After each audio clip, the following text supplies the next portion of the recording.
Last class में determinant अपना start हो चुका था और उसके साथ साथ अपन ने एक्सरसाइज 4.1 के क्वेश्चन नंबर 4 तक भी कंप्लीट कर लिया था। ठीक है ना। तो क्वेश्चन नंबर 5 देखते हैं। क्वेश्चन नंबर 5 पे अपने को क्या दिया हुआ है इधर, if x belongs to natural number then determinant आपको दिया हुआ है x 3 4 x इक्वल टू 4 -3 0 1। क्या होगा, x square minus 12 is equal to, ये एक्स स्क्वायर माइनस 12 समझ आ रहा ना कैसे आया डिटरमिनेंट में, इक्वल टू 4 × 1 4 -0। तो एक्स स्क्वायर इक्वल टू क्या आएगा आपके पास 16। तो एक्स का जो वैल्यू आ रहा है वो क्या आएगा +-4। बट द थिंग इज कि x belongs to natural number, तो नेगेटिव नंबर अपने को नहीं लेना है। तो एक्स का वैल्यू सिर्फ और सिर्फ क्या होगा, कोई दिक्कत इसके अंदर, कंडीशन पे ध्यान देना। एक्स बिलोंग्स टू क्या है, नेचुरल नंबर। तो +-4 मत लिख देना, एक्स का वैल्यू सिर्फ और सिर्फ क्या होगा +4। नेक्स्ट क्वेश्चन आपके पास है नंबर 2। नंबर 2 पे आपको क्या दिया हुआ, 2x 3 -1 x equal to 3x 1 3। तो इसको सॉल्व करेंगे, क्या होगा 2x × x 2x square minus minus +3। ये समझ आ रहा सबको। फिर क्रॉस करो 3 × 3 9 9 -x। तो 2x स्क्वायर प्लस x 3 -9 कितना हो जाएगा -6। कोई दिक्कत। तो 2x का मिडिल टर्म स्प्लिट करो, कितना होगा 3x - 2x -6 equal to 0। 2x, यहां पे आप x common low.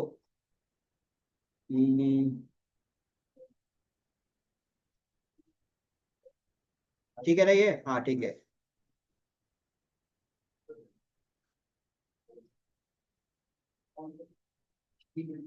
-3 × 2 6।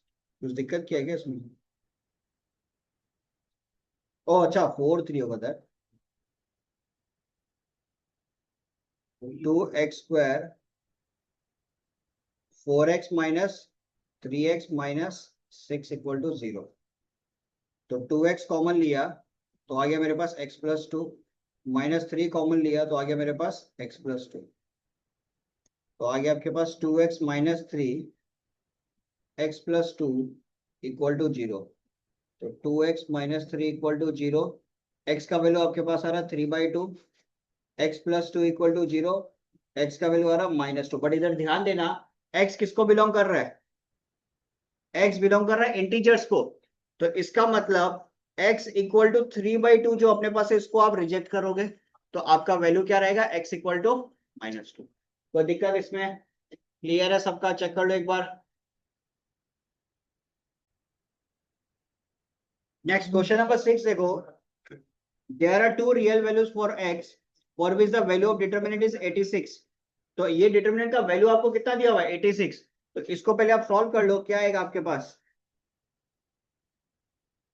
1 -2 5 2x -1 0 4 2x equal to 86। तो इसको एक काम करते हैं अपन, एक्सपेंड करते हैं अलोंग कॉलम 1, C1 के अलोंग एक्सपेंड करते हैं। ठीक है ना। तो C1 के अलोंग अगर अपन एक्सपेंड करेंगे, मतलब इसके अलोंग एक्सपेंड करते हैं, तो क्या आएगा अपने पास 1 को पहले लो, तो 1 के करस्पॉन्डिंग का कॉलम और रो डिलीट कर दो, बचा क्या आपके पास x -1 4 2x। ठीक है, -2 2 के करस्पॉन्डिंग का रो और कॉलम डिलीट कर दो, बचा क्या 2 -1 -2 5 4 2x। और जीरो के रिस्पेक्ट में करोगे लास्ट, तो जीरो से मल्टीप्लाई कुछ भी करो जीरो ही रहेगा, तो नहीं करने से भी चलेगा, इक्वल टू 86 लिख दो सीधा। कोई दिक्कत इसके अंदर, एक्सपेंशन किया अलोंग कॉलम 1। ठीक है,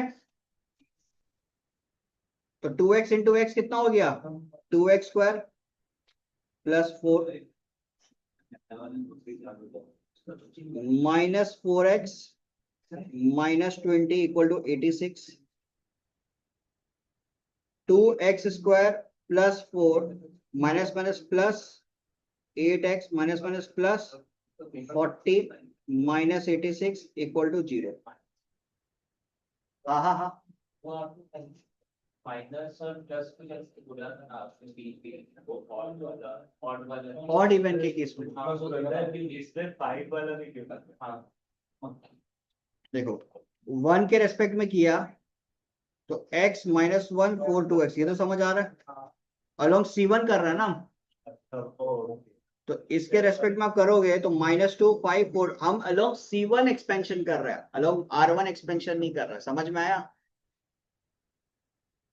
तो यहाँ पे क्या होगा 2x² प्लस 8x, 40 प्लस 4 कितना होता है 44। हाँ, -2 कैसे हुआ, ये जो आपके पास एलिमेंट है ये कौन सा है A11, ये कौन सा एलिमेंट है A21, और ये कौन सा होगा A31। 1 1 अगर आपके पास है 1 + 1 क्या होता है 2, इवन नंबर पे पॉजिटिव, ऑड नंबर पे नेगेटिव, ठीक है, तो वही चीज तो लिया है। तो यहाँ पे क्या होगा 86 माइनस 44, इट विल बी -42, तो 2 से काट दो, x² प्लस 4x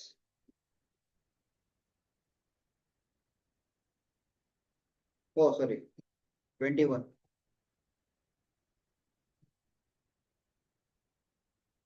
राइट, -21, तो क्या आ जाएगा अपने पास x² plus 7x minus 3x -21 equal to 0, x common लिया x प्लस 7,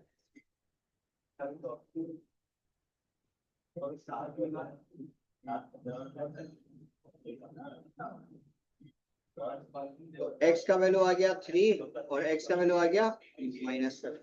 चेक कर लो, ये अपने पास वैल्यू रहेगा, कोई दिक्कत इसके अंदर। नेक्स्ट क्वेश्चन नंबर 7 देखो, क्वेश्चन नंबर 7 पे अपने पास क्या दिया हुआ है, ए मैट्रिक्स पे अपने पास है A2 4 2, अपने को प्रूव क्या करना है, determinant of 2a is equal to 4 determinant of a, ठीक है। देखो आपके पास a भी है और आप 2a भी निकाल लो, 2a पे क्या करोगे, बेसिकली जो मैट्रिक्स है उस पर 2 मल्टीप्लाई कर दो, 2 4 8 4, तो डिटर्मिनेंट ऑफ a जब आप निकाल रहे हो, इसका जब आप डिटर्मिनेंट निकाल रहे हो तो क्या आएगा आपके पास 2 minus 8, that is how much -4, और जब आप सॉरी -6, और जब 2a का आप निकाल रहे हो तो क्या होगा 4 2 जा 8, 8 minus 32, that is -24। Clear, proof क्या करना था कि 2a जो है ये तो -24 के बराबर है, और 4 टाइम्स ऑफ a अगर आप देखते हो तो 4 टाइम्स ऑफ -6 ये कितना होगा -24 के बराबर, तो प्रूफ हो गया, इजी एकदम, कोई दिक्कत इसके अंदर, चेक कर लो एक बार।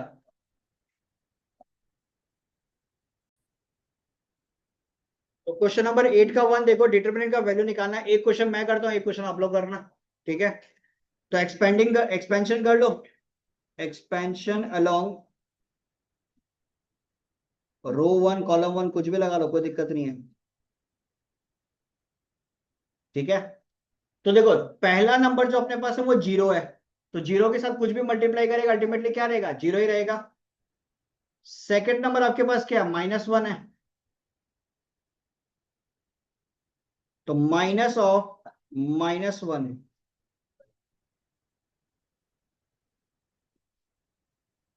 तो इसके करस्पॉन्डिंग का कॉलम और रो हटा दो, बचा क्या आपके पास 1 3 -2 0,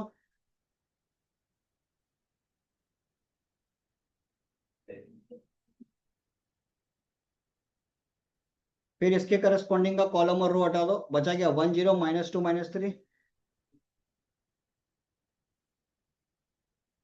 तो नेगेटिव नेगेटिव पॉजिटिव 0 +6, -3 -0, तो 6 -6, आंसर क्या आएगा? 0। चेक कर लो, ये आंसर आ रहा।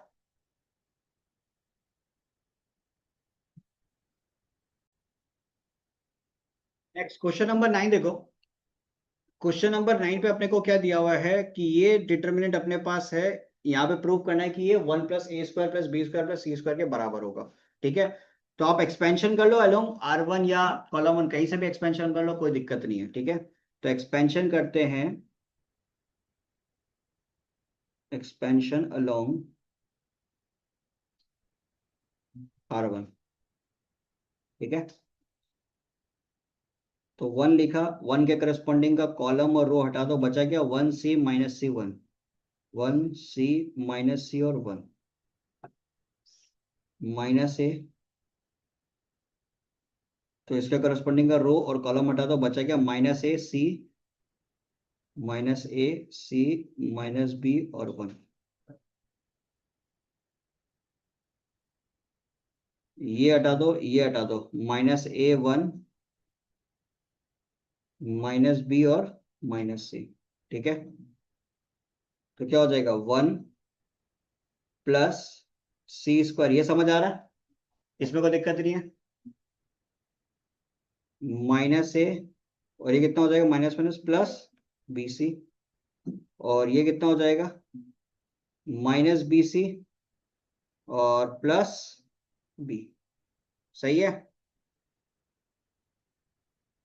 और एक मिनट रुको, बी बार मल्टीप्लाई हो रहा है ना, और AC होगा ये। AC और प्लस b, कोई दिक्कत? तो 1 + c² minus minus plus a² -abc +abc +b², तो ये खत्म। 1 + a² + b² तो यहाँ पे समाप्त हो आपका एक्सरसाइज 4.1। देखो अब एक चीज समझो, नेक्स्ट टॉपिक आपका एक्चुअल में प्रॉपर्टीज ऑफ डिटर्मिनेंट। तो प्रॉपर्टीज ऑफ डिटर्मिनेंट का जो लॉन्ग क्वेश्चंस है, जो प्रॉपर्टी जिसमें लगते हैं, वो क्वेश्चंस एक्चुअल में सीबीएसई ने हटा दिए। ठीक है, बट कुछ कुछ जगह, कुछ जो शॉर्ट टाइप के क्वेश्चंस होते हैं, वहां प्रॉपर्टीज यूज होता है। तो जो जो प्रॉपर्टीज यूज होता है वो एक बार मैं आपको करवा देता हूँ अभी। ठीक है, और उससे रिलेटेड क्वेश्चंस भी अभी अपन कर लेंगे। एक्सरसाइज 4.2 ML अग्रवाल का। ठीक है, एक्सरसाइज 4.2 फ्रॉम ML अग्रवाल पे क्वेश्चन जो जरूरत है आपको, वो है क्वेश्चन नंबर 5 से लेके 11। 5 6 7 8 9 10 11, इतने क्वेश्चंस का ही अभी आपको जरूरत है। बाकी जितने भी क्वेश्चंस आपके पास है, उन सब में प्रॉपर्टीज लगेगा, तो वो क्वेश्चन आपके लिए रिक्वायर्ड नहीं है। ठीक है, वो सारे क्वेश्चंस आपके लिए रिक्वायर्ड नहीं है। ठीक है, बट मेरा भरोसा थोड़ा कम है। ठीक है, मेरा भरोसा थोड़ा कम है सीबीएसई पे। कब बहुत बार ऐसा हुआ है कि भाई वो प्रॉपर्टीज के क्वेश्चंस भी डाल देते हैं, और लास्ट टाइम भी ऐसा हुआ था कि प्रॉपर्टीज का क्वेश्चन को डाल दिया और में। ठीक है, कुछ बच्चों, अब मैंने लास्ट मोमेंट पे करवा दिया था, और वही प्रॉपर्टी का क्वेश्चन बच्चों लोग के लिए इजी पड़ गया था, तो उन्होंने वो भी अटेम्प्ट कर लिया। तो जो जो पार्ट सीबीएसई ने हटाया है, इनफैक्ट मैं वो क्वेश्चन भी आपको करवाऊंगा एंड में।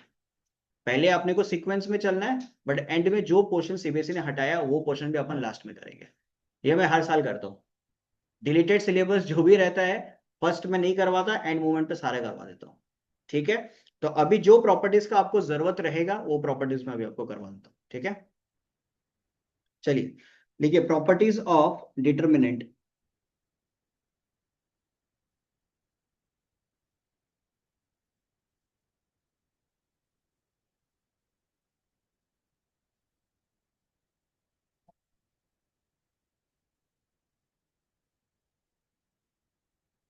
Properties of determinant. ठीक है, पहला प्रॉपर्टी लिखो, if each element, if each element in a row or column of a determinant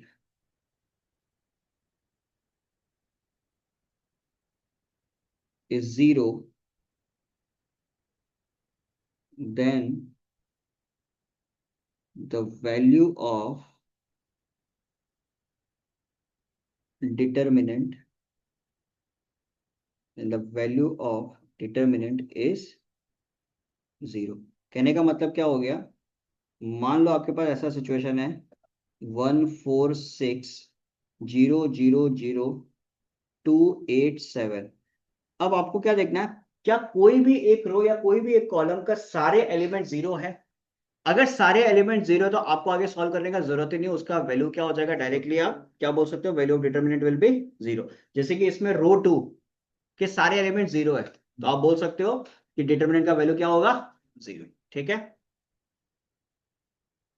next property लिखो, इफ इफ कौन सा जरूरत रहेगा,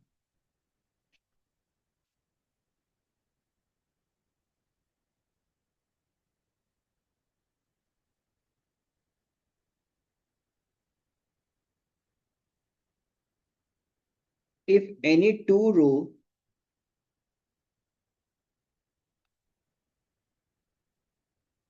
देखो, if the value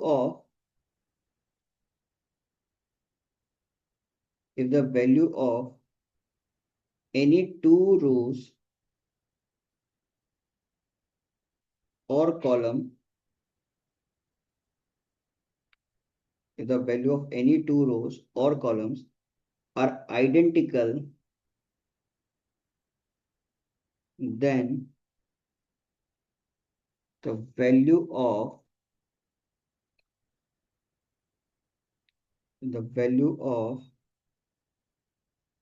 determinant is 0। अब ये अगेन क्या कह रहा है कि मान लो कि 1 2 3 फर्स्ट रो में है और 1 2 3 थर्ड रो में भी है, कोई भी दो रो या कोई भी दो कॉलम के एलिमेंट्स कंप्लीटली आइडेंटिकल है तो उस केस के अंदर भी आपको डिटरमिनेंट को सॉल्व करने का जरूरत नहीं है, वैल्यू ऑफ डिटरमिनेंट डायरेक्टली आप क्या बोल सकते हो, 0। इसको आप सॉल्व करके भी देख सकते हो, आंसर आपका 0 ही आएगा। आपको क्रॉस चेक करना, आप इसको सॉल्व करके देख लो, आंसर 0 आएगा। तो अब इस टाइप का क्वेश्चन आपका एमसीक्यू में जरूर बन सकता है। आप सोचो एमसीक्यू में आपको ये क्वेश्चन दे दिया, बोलो वैल्यू निकालो, तो आप अननेसेसरी टाइम वेस्ट करोगे, डिटरमिनेंट निकाल सकते हैं, अननेसेसरी आप टाइम वेस्ट करोगे, उसका डिटरमिनेंट का वैल्यू निकालोगे। आपको अगर ये प्रॉपर्टी पता, डायरेक्टली आप आंसर क्या टिक मार सकते हो, 0 होगा। क्लियर एचएस, कोई दिक्कत इसके अंदर? Next,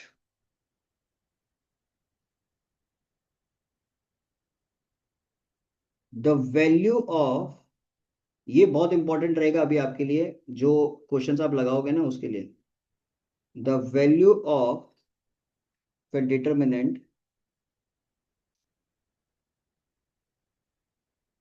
remains unchanged if its row and column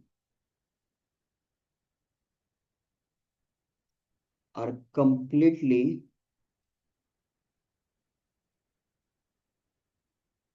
interchanged। तो यहां पे ये क्या बोलना चाह रहा है, डिटरमिनेंट का जो वैल्यू है it will remain unchanged if its row and column are interchange. जब अपन मैट्रिक्स के अंदर बोलते थे कि रो और कॉलम इंटरचेंज हो गया तो उस चीज को बोलते क्या थे, उसका पर्टिकुलर एक नाम था, क्या बोलते थे उसको, ट्रांसपोज ऑफ ए मैट्रिक्स। ठीक है, तो यहाँ पे भी सेम ही कहानी है आपके पास। सोचो आपके पास एक डिटरमिनेंट है, इस पे एलिमेंट है कुछ 1 2 3 4 6 8 2 9 12 मान लो। ठीक है, अब इससे आपके पास एक डिटरमिनेंट का वैल्यू आएगा, मान लो इससे आपके पास एक डिटरमिनेंट का वैल्यू आता है A1। ठीक है, अब आप इस डिटरमिनेंट को सोचो ट्रांसपोज कर दो। ठीक है,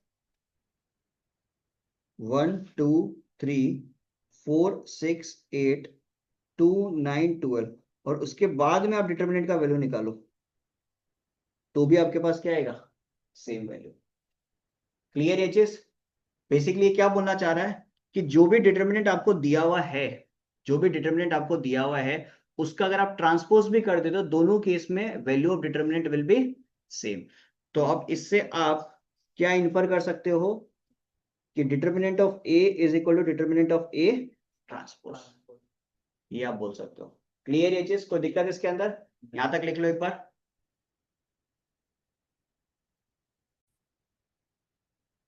तो प्रॉपर्टी में आपको ये 2-3 प्रॉपर्टी चलेगा, ठीक है ना, कोई इशू नहीं है। अभी एक आप नोट करके लिखो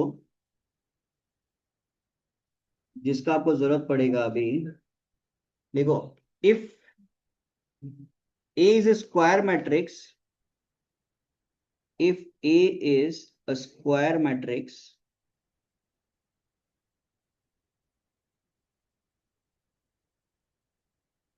of order n, ठीक है, if A is a square matrix of order n, then determinant of Ka is equal to k to the power n into determinant of A। ये बहुत बहुत बहुत ज्यादा इंपॉर्टेंट है। 2 मार्क्स का क्वेश्चन इससे बनेगा। 2 मार्क्स 1 मार्क्स डिपेंड करता है वो क्वेश्चन पेपर सेटर पे, ठीक है ना।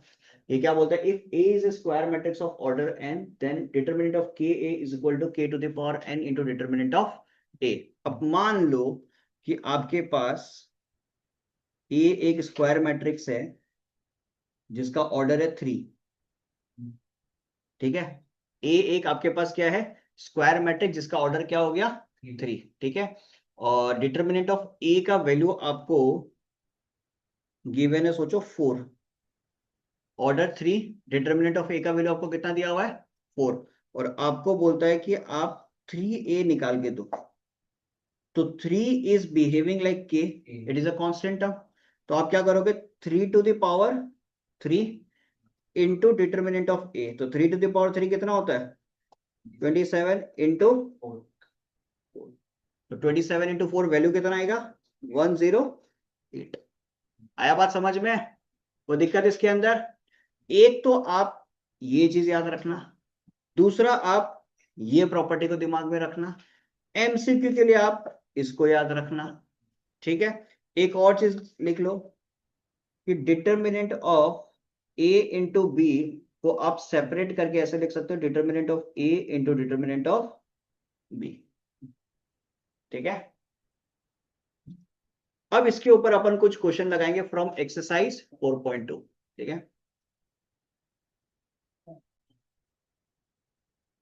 एक्सरसाइज 4.2 का क्वेश्चन नंबर 5 to 11 जितने भी क्वेश्चन, सारे इंपॉर्टेंट क्वेश्चन है, ये सारे के सारे इंपॉर्टेंट क्वेश्चन है, ठीक है। कुछ नहीं चाहिए आपको, कुछ भी नहीं चाहिए, बाकी सारे छोड़ दो, यही क्वेश्चन आपको लगाने हैं, ठीक है ना, एट प्रेजेंट, ठीक है। क्या दिया हुआ है, A is square matrix of order 2, determinant of A -5 के बराबर दिया हुआ 3a निकालना है।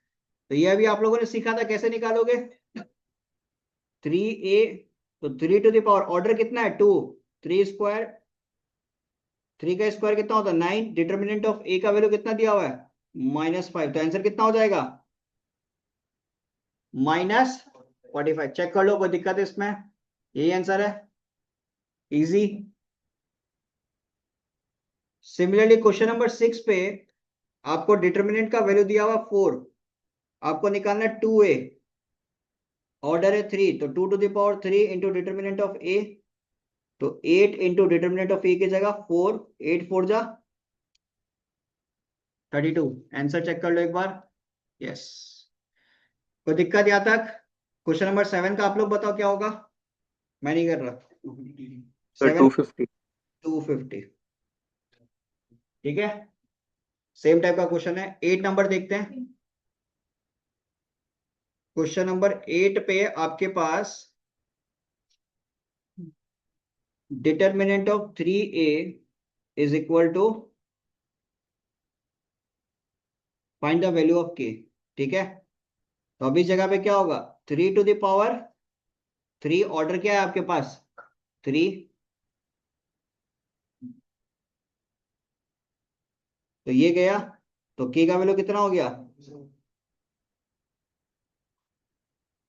कोई दिक्कत यहां तक चेक कर लो, क्लियर है? इधर तक कोई इश्यू क्वेश्चन नंबर 8 तक?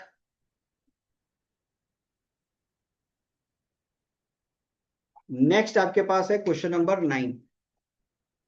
क्वेश्चन नंबर 9 पे दिया हुआ है डिटर्मिनेंट ऑफ ए का वैल्यू 5, आपको निकालना है determinant of A into A transpose. याद करो मैंने अभी आपको क्या बोला था, डिटर्मिनेंट ऑफ ए बी अगर हुआ तो आप क्या लिख सकते हो, determinant of A into determinant of B. तो इसको क्या लिख सकते हैं, determinant of A into determinant of A transpose. उसके साथ साथ आपने ये पढ़ रखा है कि डिटर्मिनेंट ऑफ ए और determinant of A transpose both are equal. तो डिटर्मिनेंट ऑफ ए का वैल्यू कितना है आपके पास, 5। तो 5 इंटू 5 कितना हो जाएगा, 25। बोलो कोई दिक्कत?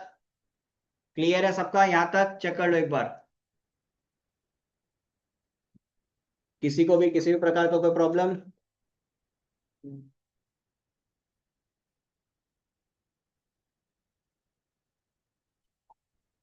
डन। नेक्स्ट देखो क्वेश्चन नंबर 10। क्वेश्चन नंबर 10 पे क्या बोलता है, if A is a square matrix satisfying A into A dash equal to I, मतलब identity matrix, right the value of determinant of A. तो यहाँ पे देखो A dash is equal to I. आप क्या करो, टेकिंग डिटर्मिनेंट बोथ साइड, ठीक है, दोनों तरफ आप डिटर्मिनेंट लगा दो। अब इसको क्या लिख सकते हो, determinant of A into determinant of A dash, और डिटर्मिनेंट ऑफ आई का वैल्यू क्या होगा, 1, बिकॉज आइडेंटिटी मैट्रिक्स किसको रिप्रेजेंट करता है, 1 को, और उसका डिटर्मिनेंट वैल्यू निकालेगा तो 1 ही होगा ना। तो यहां पे आप लिख सकते हो 1। तो determinant of A into A dash की जगह आप क्या लिख सकते हो, ए लिख सकते हो, because determinant of A equal to determinant of A dash equal to 1। तो डिटर्मिनेंट ऑफ ए स्क्वायर लिख सकते हैं। तो डिटर्मिनेंट ऑफ ए का वैल्यू क्या हो सकता है, +1 एंड, बोलो कोई दिक्कत इसमें किसी को? क्लियर है? नेक्स्ट क्वेश्चन नंबर 11 देखते हैं। क्वेश्चन नंबर 11 पे आपको दिया हुआ है ए मैट्रिक्स आपके पास है x 2 2x, और डिटर्मिनेंट ऑफ ए क्यूब आपके पास है 125। तो यहां पे भी आप ध्यान देना कि अगर आपके पास determinant of A to the power n है, इसको आप ऐसे भी देख सकते हो, डिटर्मिनेंट ऑफ ए पावर है, बोथ आर सेम, ये आप लिख सकते हो, कोई दिक्कत नहीं है। Determinant of A to the power n को डिटर्मिनेंट ऑफ ए उसके पावर में n, ये लिख सकते हो, कोई दिक्कत नहीं है, ठीक है। तो अब यहाँ पे देखो, डिटर्मिनेंट ऑफ ए का क्यूब इक्वल टू कितना, 125। तो डिटर्मिनेंट ऑफ ए का होल क्यूब आप इसको लिख सकते हो, एक ही बात है, और 125 को क्या लिख सकते हो, 5 का क्यूब। तो डिटर्मिनेंट ऑफ ए का वैल्यू कितना हो गया, ये समझ आ रहा है? अब इसका डिटर्मिनेंट आप निकाल लो, क्या होगा, x² -4। तो यहां पे लिख दोगे 5, तो x² इक्वल टू 9। तो x का वैल्यू कितना हो जाएगा, +-3। कोई दिक्कत इसमें किसी को?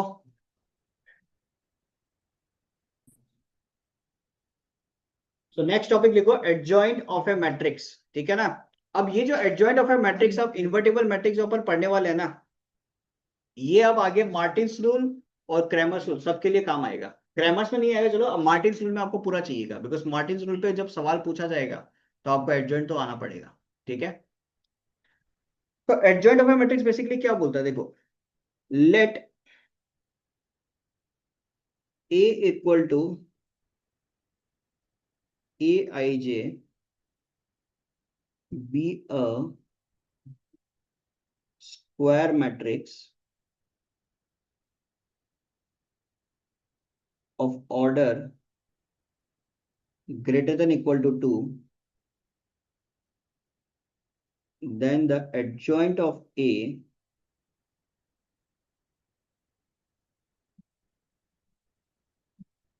is the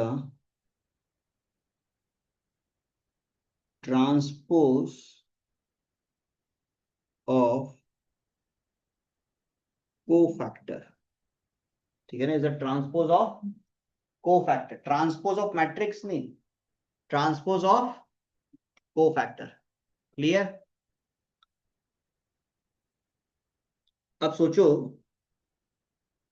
a equal to आपके पास है 3, 5, -1, 7। ठीक है, इस a मैट्रिक्स का सबसे पहले आपको क्या निकालना पड़ेगा? कोफैक्टर। कोफैक्टर के लिए क्या करते थे अपन? पहले माइनर निकालते थे, उसके अंदर कोफैक्टर। ठीक है, तो 3 का माइनर क्या होता है? 7। सब उल्टा पुल्टा करके लिख दो। 7, 3, -1, 5। यहां तक कोई दिक्कत नहीं है।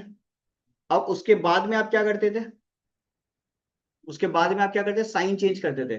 तो यहाँ पे ये दो तो जैसा है वैसा ही रहेगा, और ये दोनों का आपका साइन चेंज हो जाएगा। जो नेगेटिव है वो पॉजिटिव में बदल जाएगा, जो पॉजिटिव वो नेगेटिव में बदल जाएगा। इसका मतलब ये हो गया +1 और ये हो गया -5। तो ये आ गया आपके पास कोफैक्टर।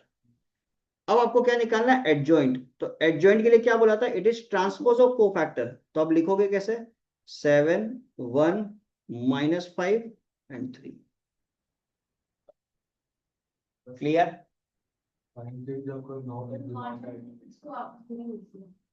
साइन जो चेंज होता है ना, वो आपका बेसिकली किसका होगा? नॉन डायगोनल एलिमेंट्स का, बिकॉज ये दोनों ऑड नंबर क्रिएट करता है। ये हो गया आपका A12 और ये हो गया आपका 21। क्लियर ये चीज? कोई दिक्कत? हाँ, सबका 3x3 जब आप करोगे तो हर एक का निकालना पड़ेगा। 2x2 में किसी भी प्रकार का कोई दिक्कत नहीं है। 3x3 में आपको हर एक का निकालना पड़ेगा। हर एक का आप निकालोगे, को फैक्टर का मैट्रिक्स बनाओगे, फिर उसका ट्रांसपोज करना, तब जाके आपको मिलेगा एडजॉइंट। कोई दिक्कत इसके अंदर?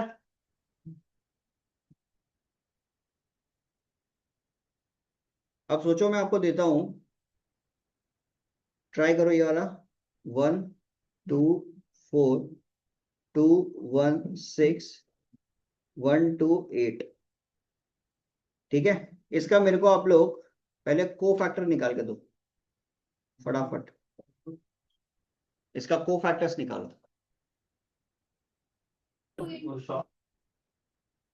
तो इसमें बेसिकली अपने पास ए मैट्रिक्स दिया हुआ था, को फैक्टर निकाला। को फैक्टर जब आप निकालोगे, हर एक एलिमेंट का निकालना, हर एक एलिमेंट का। ठीक है ना? 2x2 में कोई दिक्कत नहीं है, 2x2 में कोई इशू नहीं आता, बट 3x3 में आपको हर एक का निकालना पड़ेगा। फिर उसके बाद में उसका आप ट्रांसपोज कर दो। को फैक्टर का ट्रांसपोज करोगे तब जाके आपको क्या मिलेगा? Adjoint of. क्लियर ये चीज? अब एडजॉइंट के ऊपर एक प्रॉपर्टी लिखो।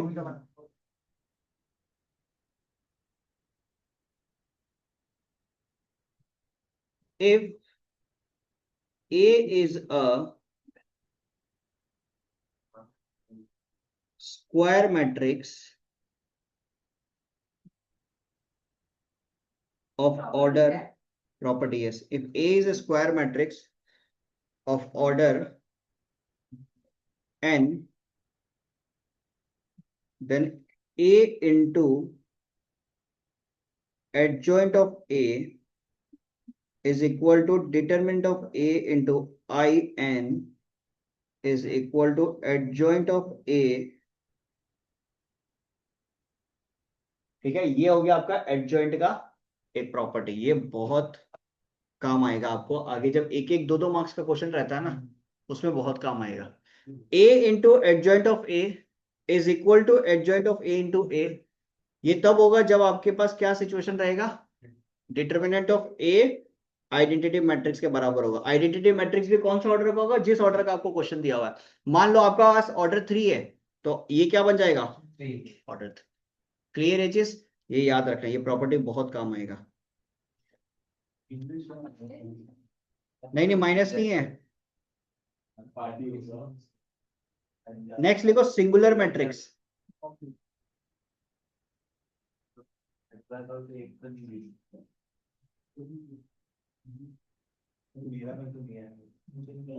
Singular matrix.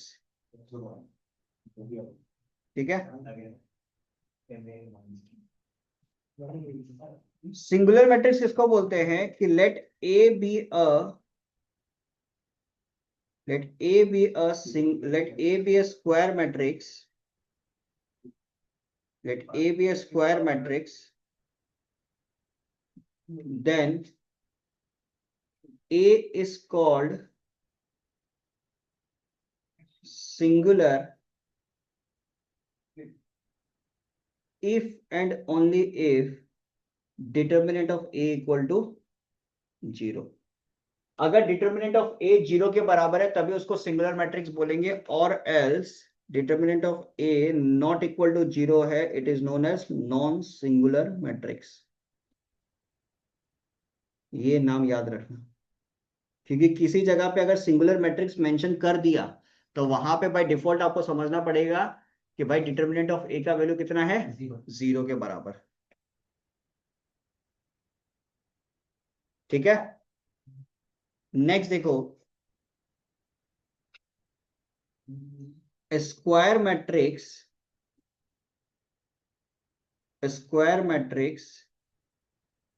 is inversible.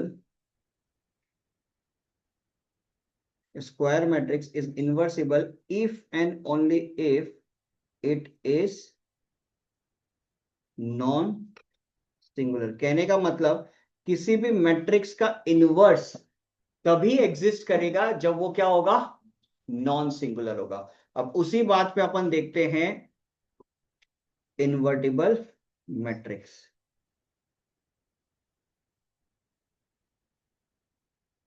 तो इन्वर्टिबल मैट्रिक्स होता क्या है, देखो कि मान लो कि कोई एक स्क्वायर मैट्रिक्स है, तो ए इनवर्स जो होता है वो होगा adjoint of A divided by determinant of A के बराबर.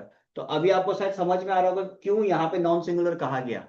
अगर सिंगुलर मैट्रिक्स होता तो डिटर्मिनेंट ऑफ ए क्या हो जाता, 0. नीचे अगर 0 आता तो ये अनडिफाइंड बन जाता, मतलब इनवर्स एग्जिस्ट नहीं करता. तो किसी भी मैट्रिक्स का इनवर्स अगर आपको एग्जिस्ट करवाना है तो matrix should be what, non singular. Clear aches. और ये आपका इनवर्स का बनेगा फॉर्म. ठीक है, तो बेसिकली हम लोगों ने एडजॉइंट पढ़ लिया, इनवर्स समझ लिया. ठीक है, अब इनसे रिलेटेड खाली अपने को प्रॉब्लम्स करना है. ठीक है ना, तो अब इसमें आपको बताता हूं कुछ बेसिक प्रॉब्लम्स है जो मैं डिस्कस नहीं करूंगा, जो आप लोगों को खुद को घर पे ट्राई करना है. ठीक है, एकदम इजी से प्रॉब्लम है. डेट इज एक्सरसाइज 4.4 का क्वेश्चन नंबर 1, 2 एंड 3. एक्सरसाइज 4.4 का क्वेश्चन नंबर 1, 2 3, ये 3 आपके लिए होमवर्क रहेगा. एकदम इजी इजी क्वेश्चन है. कहाँ पे दिक्कत आए तो मेरे को बता देना, बट एकदम इजी क्वेश्चन आराम से बनेगा आप लोग से. ठीक है, नेक्स्ट क्लास से क्वेश्चन नंबर 4 से अपन स्टार्ट करेंगे. ठीक है.